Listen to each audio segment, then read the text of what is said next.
बिस्मिल्लाहिर्रहमानिर्रहीम। अस्सलाम वालेकुम। मैं हूँ नासिर अब्बास। कभी क्रिकेट जेंटलमैन गेम कहलाता था, यानी शुरफा का गेम। और ये उस दौर की बात है जब सिर्फ टेस्ट क्रिकेट ही हुआ करती थी। टेस्ट क्रिकेट में खिलाड़ियों के सब्र और बर्दाश्त को आजमाया जाता था, यानी उसका टेस्ट किया जाता था कि उनके अंदर कितना टेम्परामेंट है, विकेट पे ठहरने के कितनी बर्दाश्त है। यही वजह है कि उस ज़माने के खिलाड़ी दो तो तीन तीन दिन तक क्रीज पर रहते थे और आउट नहीं होते थे। उनके अंदर बर्दाश्त और सब्र का मादा बहुत ज़्यादा था। वो बर्दाश्त करके खेलते रहते थे। यही वजह थी कि उस दौर के माशरे में भी बर्दाश्त का रुझान बहुत ज़्यादा था। लोग बड़ी से बड़ी बात को हंस के उड़ा देते थे और बड़ों की इज्जत करते थे। जो सब्र और बर्दाश्त से बाहर होते वो क्रीज पे आते ही आउट हो जाते थे और ये अमूमन टेल एंडर होते थे। फिर ज़माने के साथ साथ क्रिकेट का मिजाज बदला और वनडे क्रिकेट मुतारिफ़ कराई गई।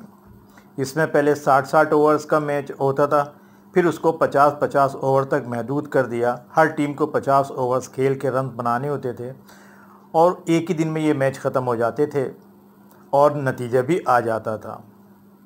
वनडे के बाद क्रिकेट को और मुख्तसर कर दिया गया और T20 में तब्दील कर दिया गया। T20 में हर टीम को 20-20 ओवर दिए जाते हैं और उसमें उनको रन्स बनाने होते हैं। इसके लिए खिलाड़ी बल्ला घुमाना शुरू कर देते हैं और मार धाड़ करके ज़्यादा से ज़्यादा रन्स बनाना शुरू करते हैं। खिलाड़ियों का मिजाज भी गर्म होता है। जाराना मिजाज वाले खिलाड़ी T20 खेलते हैं, जो अवाम में बहुत ज़्यादा मकबूल है क्योंकि इसका रिज़ल्ट 4 से 6 घंटे में आ जाता है। और T20 की बदौलत तमाम चूड़े चमार और जाहिल T20 में जिनको बल्ला घुमाना आ गया T20 में आ गए, ना अपने सीनियर्स की इज़्ज़त करते हैं और ना अपने जूनियर को कुछ समझते हैं, बस क्रिकेट खेलने से मतलब रखते हैं।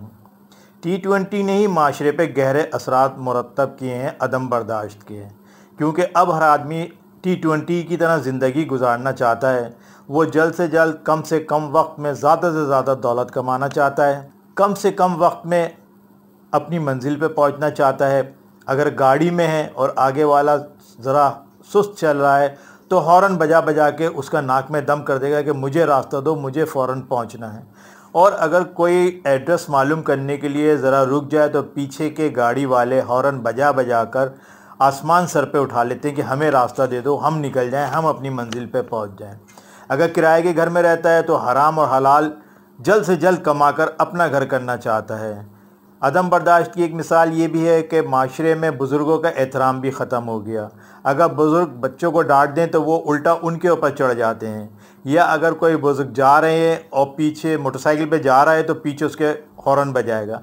अगर खुदा न खास्ता उन्होंने कह दिया कि भाई हॉर्न क्यों बजा रहा है, तो फिर उसके पीछे मुसलसल हॉर्न बजाते हुए ही चलेगा और मजाक उड़ाता रहेगा।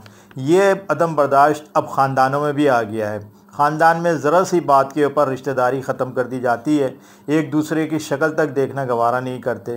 ख़ानदान के बच्चे बड़ों की और बुज़ुर्गों की इज़्ज़त नहीं करते। अगर बुज़ुर्ग उनको कुछ कह दें तो वो घर में कहते हैं कि हमें क्यों कह रहे हैं, अपने आप को देखें, हमारी मर्ज़ी, हमारी ज़िंदगी हम इसी तरह गुजारेंगे।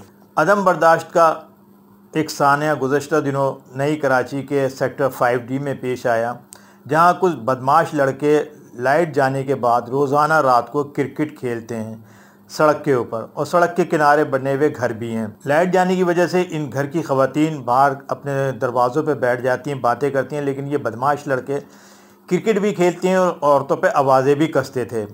वहाँ पे रेहान नाम का एक टीचर भी रहता था, तकरीबन उसकी उम्र 35 साल थी। 1.5 साल की बच्ची का वो बाप था। उसकी बीवी को भी उन्होंने छेड़ा था और आवाज़ें कसी थी। चुनाचे उसने कहा कि भाई यहाँ क्रिकेट नहीं खेला करो, लेकिन उन बदमाश लड़कों ने कहा कि हमें तुम्हारा बाप भी यहाँ क्रिकेट खेलने से नहीं रोक सकता। रेहान में और उनके दरमियान तू तड़ाक हुई, गालम गलोच हुई और बात आई गई हो गई। रेहान ट्यूशन पढ़ाने के लिए चला गया क्योंकि वो ट्यूशन भी पढ़ाता था। जब वो ट्यूशन पढ़ा कर आया तो वो बदमाश लड़के मज़ीद बदमाशों को लेकर बल्लों से और विकटों से लेस होकर आए और रेहान को मारना शुरू कर दिया। रेहान की बीवी और वालिद भी दरमियान में आए, उन्होंने बचाने की कोशिश की, लेकिन वो बदमाश लड़के जो रोज़ाना क्रिकेट के नाम पर बदमाशी करते थे, उन्होंने रेहान को छोड़ा नहीं। रेहान भाग के घर के अंदर चला गया, दरवाज़ा बंद कर लिया तो उन्होंने लाते मार के दरवाज़ा तोड़ा और अंदर घुस के रेहान के ऊपर बल्ले और विकेटों से इस कदर तशद्दुद किया कि वो खड़े खड़े गिर गया और मर गया। उसके रिश्तेदारों का कहना है कि हमने पुलिस को फ़ोन किया और पुलिस फ़ौरन ही आई, लेकिन जब तक वो सारे लड़के फ़रार हो चुके थे और रेहान मारा जा चुका था। अब पुलिस इन बदमाशों को पकड़ने के लिए छापे मार रही है। इसमें से एक आध पकड़ा भी गया है। सुना है कि इनका ताल्लुक़, इन बदमाश लड़कों का ताल्लुक़ किसी सियासी जमात से है, जिसकी बेस पर ये लोग बदमाशी भी कर रहे थे और क्रिकेट भी रोज़ाना खेल रहे थे और उसी जमात की बेस पर ये गुंडागर्दी भी करते थे। हम अपनी कई वीडियो में इंडिया के बीजेपी के गुंडों के बारे में कह चुके हैं कि वो वहशी और दरिंदे मुसलमानों पर और निचली ज़ात के हिंदुओं पर ज़रा सी बात पे इतना तशद्दुद करते हैं, लाठियों से, डंडों से और लोहे की सरियों से, सलाखों से, कि मार मार के उनको हलाक कर देते हैं। अब पाकिस्तान के नौजवानों में भी ये तशद्दुद बहुत ज़्यादा बढ़ गया है। वो भी ज़रा सी बात सुनकर आपे से बाहर हो जाते हैं और बर्दाश्त का मादा उनमें ख़त्म हो गया और उसी का शाखसाना ये रेहान बना कि ज़रा सी बात पर मना करने पर सिर्फ क्रिकेट खेलने से उसको जान से मार दिया गया, वो भी इतना इंतहाई तशद्दुद करके। इस तरह की बातें रोज़ाना ही अखबारात की ज़ीनत बनती रहती हैं और लोग पकड़े भी जाते हैं। ये बदमाश भी पकड़े जाएंगे, लेकिन ज़मानत का मरहला इनके लिए बाकी है। इनके सरबस्त इनकी ज़मानत करा लेंगे और ये ज़मानत होने के बाद आज़ाद घूमते रहेंगे, लेकिन जिस घर का सरपरस्त चला गया वो बेचारी बीवी बेवा हो गई और बच्ची यतीम जो भी 1.5 साल की, उसे तो पता भी नहीं कि उसके बाप का साया उसके सर से उठ गया। लेकिन ये बदमाश दंदनाते हुए फिरते रहेंगे और फिर क्रिकेट खेलना शुरू कर देंगे। हमारी वज़ीर आज़म से गुजारिश है कि इन बदमाशों के लिए सख्त से सख्त सज़ा तजवीज़ की जाए और माशरे में बढ़ते हुए अदम बर्दाश्त के रुझान को रोकने के लिए वज़ीर आज़म इस पे काम करें और अपनी एक टीम बनाएं जो माशरे में इस कदर बढ़ते हुए अदम तशद्दुद के रुझान के ऊपर गौर व फिक्र करे और इसका कोई लाहे अमल निकाले। इसके अलावा रेहान के कातिलों को पकड़ के वज़ीर आज़म सख्त से सख्त सज़ा दिलवाएं और हम एक बार फिर वज़ीर आज़म से गुजारिश करेंगे कि वो ज़मानत के कानून को ख़त्म कराएँ।